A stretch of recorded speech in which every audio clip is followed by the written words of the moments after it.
This entire fiasco is to stop people who want to build the wall. Hey, get inside the crowd. Get inside the crowd. Wow. Welcome to War Room Pandemics, 21st of August, year of our Lord 2020. We're live from the nation's capital. Episode 345. We're now, almost in 13 million podcast downloads on the John Fredericks Radio Network, on americasvoice.news. The great guys there. I want to thank for the live streaming. Also, they're on Dish Channel 219. And I want to thank them for all their assistance. Also, Newsmax TV. You can get us on the rebroadcast later in the evening, and sometimes with different B-roll.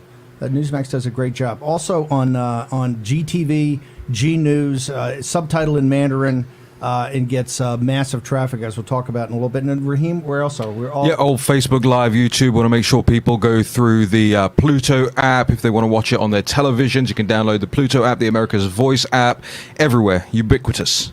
Obviously, the numbers have been huge and continue to be huge. Here's the reason. Remember, we started this show back we started during the impeachment, but we segued into the pandemic in January. Why? We knew that when we saw what was happening in Hubei province and in Wuhan, the quarantine, that this was going to be something that changed world history. And so we got on top of that. What's the pandemic? What's going to happen worldwide? The economic crisis is going to trigger the financial capital markets on top of that, but also dealing with this geopolitical confrontation between the Chinese Communist Party and the United States, and the politics of it, the politics of 2020. In fact, a lot of people came to us in the spring and said, "Hey, you got to shift the show back to War Room 2020." Well, the pandemic and everything about that is 2020. And yesterday, what I said coming out of the courthouse, and I got to tell you, how did I miss turning to the TV cameras and going to the print cameras? Donald Trump would never make that mistake. He would automatically know to the TV cameras on one side.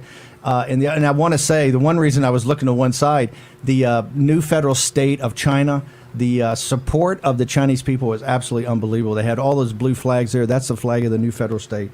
It was incredible. Look, what I said yesterday, this fiasco is a total political hit job. The timing is exquisite. We have, 72 and a wake-up. Right. 72 and a wake-up to what Donald Trump says is the most important election.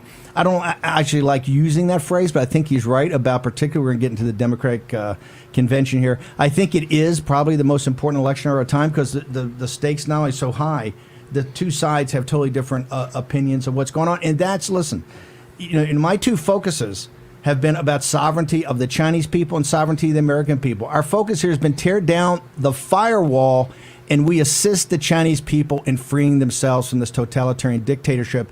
In doing so, you break the back of the party of Davos. You break the back of Wall Street, the City of London, the global corporation. Their business model is all tied to that.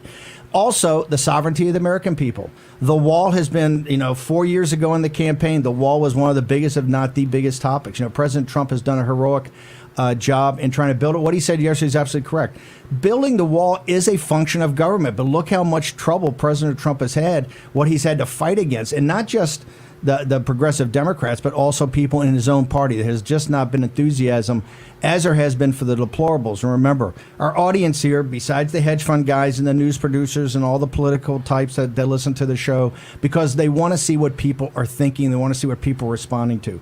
That's why this show is for the deplorables and for Lao Beijing, which are the deplorables of China. But look, I am not going to back down. This is a political hit job. Everybody knows I love a fight. I was called Honey Badger for many years. Honey Badger doesn't give. So, I'm in this for the long haul. I'm in this for the fight. I'm going to continue to fight.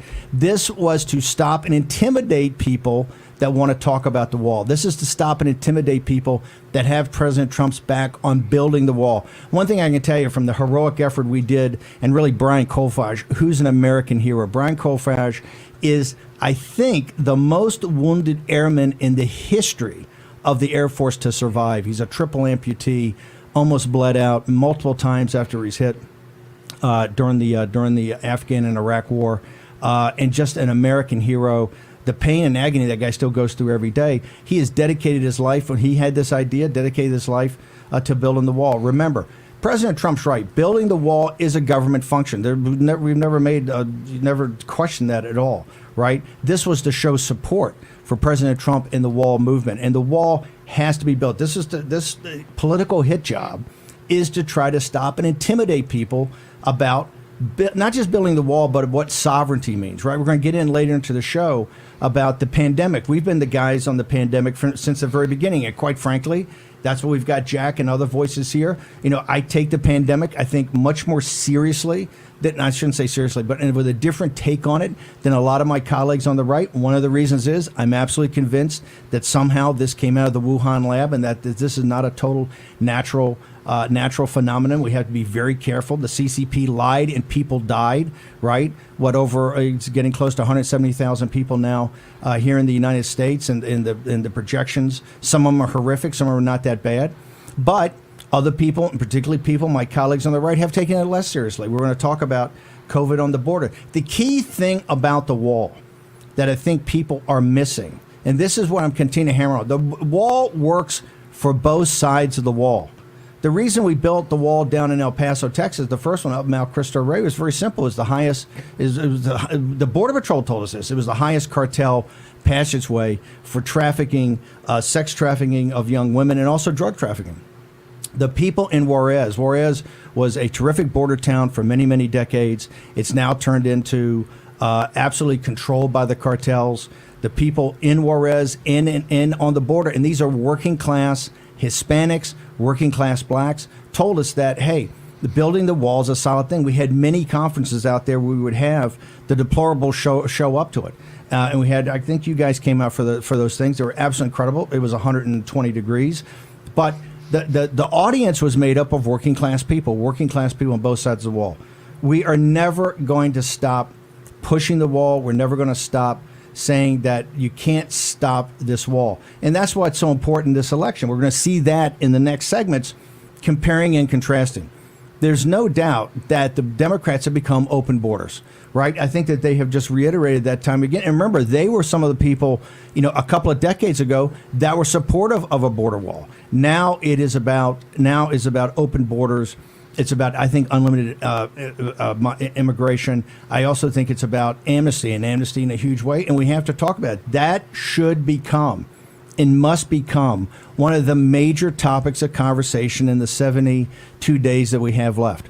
Part of the fire of that, I think, has been missing in this election right now. And all the generalized happy talk of the Democrats. And look, we have a ton of Bernie people that I get texts from and emails from all the time that listen to the show. Remember, the economic nationalists of this believe in limiting labor markets, not having unlimited either illegal immigration or even legal immigration. The markets have to be tightened so that African Americans and Hispanics get their shot at the tech jobs, get their shot at higher value-added manufacturing jobs. And that's what's all going to come down into the fourth revolution. So look, this stuff is complete nonsense.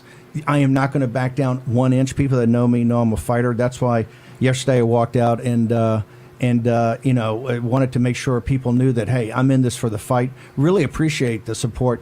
The new federal state guys are the ones that surprised me most. When I stood out there, you obviously see the cameras, and I can't believe I turned to the print guys. I guess I'm a print guy more than a TV guy, right? A TV guy would know normally to turn to the TV cameras.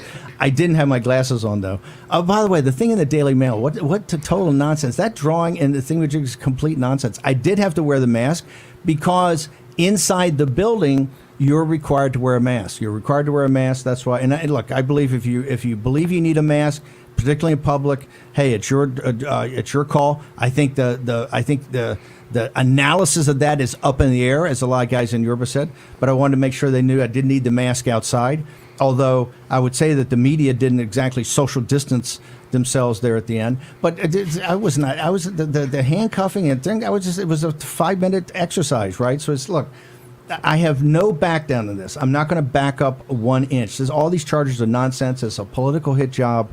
I really appreciate the overwhelming support, and including the legal support. You'd be very surprised in the legal community the number of actually liberal lawyers that have reached out to my legal team. But it's been absolutely fantastic. But there's going to be absolutely no back down in this. And I want to make sure we get up. We had, was it 2 million people on live stream yesterday through the firewall? We did. In 2 million mainland viewers in China. Yeah, G News was putting it into China, and while you were actually in the courthouse, they posted some metrics of the number of viewers, and it showed that more than 2 million people from the new federal state of China were watching on GTV live streaming because they so support that's- you and they understand that you're Yeah. critical to educating the world about the danger of the CCP. So when we look at the Chinese supporters, almost all of them perceive that this is an attempt to quiet you from revealing to the world the evil and the danger of the CCP. So they see this from another side as an attempt to suppress your voice in a fight that to them is mortally important. Listen, it is all the chips on the table. Under no circumstances for everybody in our Chinese audience. We have, as John Paul Jones said, a great naval officer. We have not yet begun to fight, right? So you have not seen anything yet. We're going to absolutely go after the CCP later in the show. We're going to talk about, and actually, I think if we can get Miles Groh on the boat, he's taking my job as being down. He's taking my job as being down. What does Raheem say? Down the line. Down the line. By the way, so I've got to do tan maintenance this afternoon. Let's carve out some time for that. I don't want to lose this. I got so much compliments yesterday on my hair and my and the tan. I'm still trying to lose the weight. I think I'm getting there. I'm not totally. Don't laugh, fish. I'm not totally there yet. I'm not sure Fish could laugh, but I think you might want to give a day off the tan because you are matching those hats behind you. I read. Just to make sure I reiterate this. This fiasco yesterday was to intimidate anybody that wants to talk about American sovereignty and wants to talk about the wall. We're never going to stop talking about that and fighting for it. Right? President Trump is in an absolute dogfight right now, and don't think that if President Trump was not to win re-election, right, that you're not going to have a total sea change as far as that goes, right? Hopefully the court challenges we would be able to throw up would be as tough as the court challenges that the opposition has put up against President Trump. But absolutely, the southern wall is essential for American sovereignty, right? And if we'd had the wall down there, I think some of these COVID numbers we're going to talk about, I think later in the first hour, particularly among Customs and Border Patrol, these heroes who are out in Portland every night, the heroes who are on the wall, on the border. Now we know from Brandon Judd, he told us the other day they're getting doxxed and intimidated, so you can't even, they can't even go home or the kids can't even go to school. These are American heroes. Brian Kolfage, the leader of We Build the Wall, is an American hero. And so the two things are to tear down the firewall in China, and to tear down the firewall in China that will assist the Chinese people in their freedom, and we're here to assist 24 hours a day. And also to ultimately make sure that the federal government builds the wall. And President Trump's 100% correct there. It's a government function, and we all have his back in trying to do it. Now, don't we have a special? I had so many homages yesterday, right? I think we had a special homage. I don't know how many. We got still got a thing. To it. Raheem, anything before we jump in this segment, go to the next? You're in my spot. I can't. This is typical Raheem. All I get the whole time is whining. Hey, when are you coming back? This is such a burden. I got my own show. You can't. I'm running National Post. I got my own show. And by the way, this show looks fantastic. It's not like War Room, right? It's a little more. It's got glow. We have matte, I guess. But